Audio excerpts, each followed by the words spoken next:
This year, I attempted to walk the Camino Santiago, the 800-kilometre pilgrimage walk across the north of Spain.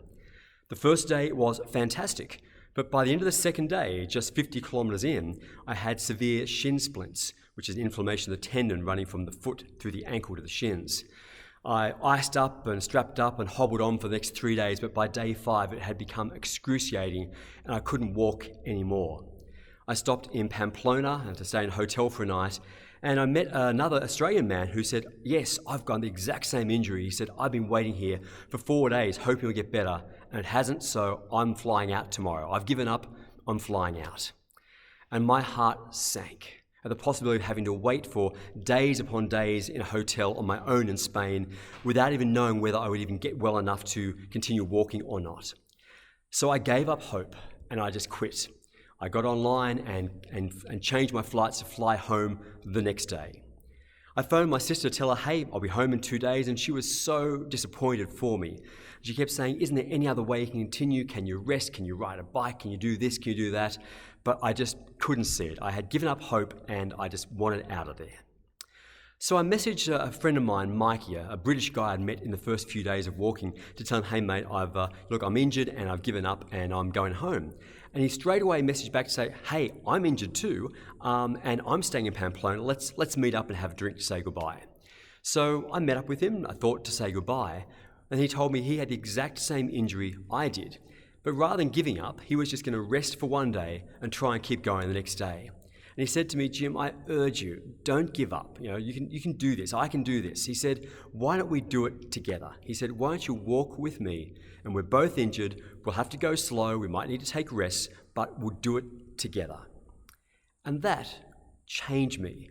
That was all I needed to suddenly have the desire to think, yes, I hope I can do this.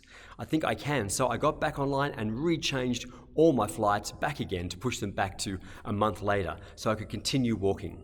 So the next day I met up with Mikey at 6 o'clock in front of the cathedral in Pamplona, and together we hobbled and limped and began our walk together. And yes, it was painful for a few days, it was difficult. Mikey and I worked as a team, getting ice, getting ibuprofen, working together, taking stops, but together we both improved enough that after about 10 days we were both walking strongly and we went our separate ways, but I know that he later on did finish the walk just as I did. And so I look back with such gratitude to Mikey, because without him I would have given up then and there. I would have gone home and never known what the rest of the journey would have been like.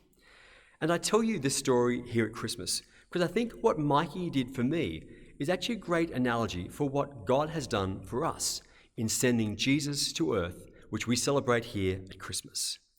That we are, as humanity, we are wounded. We are the walking wounded. We're injured. We can't do all the things we'd like to do. All our striving for success and perfection and goodness doesn't always work out the way we hope it will be. And many of us have, real challenges in our lives. And there might be times when, like I did in Pamplona, when we think, I just can't do this anymore. And we just lose hope and we give up. Now, some people give up in that most drastic and terrible way, suicide. But many of us give up just by thinking, I just won't try so hard. I'll just kind of mosey along and I'll just aim for a bit of pleasure here and there, but I don't have any hope that I can really live a good and holy life. So we give up. But Jesus then comes to us, and Jesus, like Mikey, says, I'm in this with you. I have the same condition as you. Let's do this together. Come, walk with me. That's what Christmas is. Christmas is God taking human form, becoming human with us. Jesus was fully human, born as a baby in Bethlehem, so he could know what it feels like to be us. And all the joys and the pains, the challenges, the sorrows, all the experiences we have as human beings, Jesus has had those too.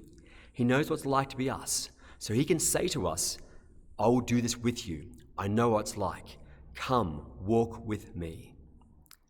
And I hope that for you, this might make the difference.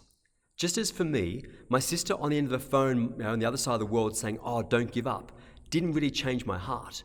But my friend sitting next to me saying, I'm injured too, let's do this together, completely changed my attitude. The fact that Jesus has come to earth to be with us, to be with you, I hope that might change your perspective too. Because that's the whole message of Christmas, That God so loved the world, he sent his only Son to be with us, so that through believing in him, through living with him as his disciple, through walking with him, we might have a good life here on earth and eventually have eternal life with him in heaven forever. That is God's hope and desire for you. So it's my hope for you as well, that you will be able to walk the life, even though you're injured, even though there may be pain. By having Jesus walk alongside you, know what it's like. He makes it possible for us to bear all things, and in the end we can overcome all things and become the people that God has made us to be. Happy Christmas, and may God bless you.